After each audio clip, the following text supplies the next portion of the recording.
Hello guys, magandang araw.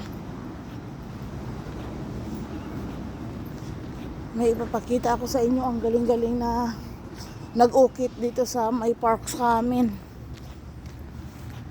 Yung kahoy, inuukitan niya ng pangalan ng lugar dito, tapos may ibon din sa ibabaw.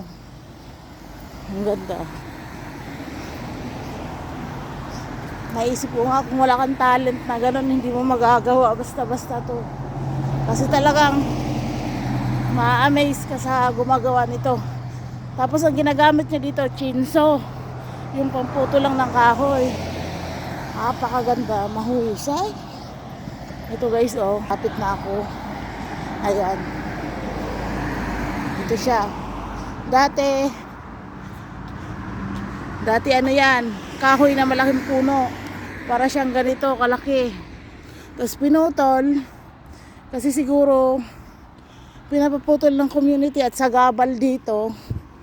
Pinutol, tapos kung tingnan mo siya, ang ganda, oh. Yan. Yan. Sinulatan niya ng Morden Park. Tapos sa ibabaw, may agila.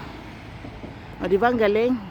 Dalawang agila nakapatong sa ibabaw dyan. Tapos nakaukit yung Morden Park. Yan.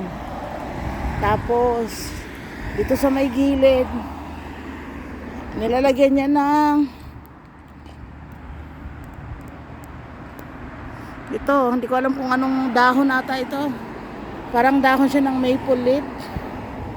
Tapos ito pala yung gumawa, oh guys. Kung sino yung magpapaukit, ito yung gumawa, oh, si Barry Duwick. Yan, ito yung kontak niya. Napakahusay. Napaka-talented ng gumawa. Talagang, oh. Yan. Oh, ang ganda. Oh, ay, hindi lang pala agila ang nasa ibabaw, may sisiw pa. May sisiw pa siya, oh. Yan. Siya bababa.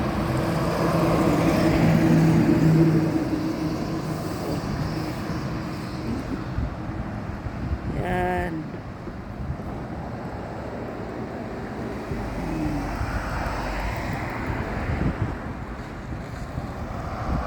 Thank you guys. Nandito ako, oh. Shout out sa gumawa. Ang ganda ng creative talaga siya. Masyado. Thank you guys for supporting my channel. Sana huwag kayong magsawa. Ito yun. Yan.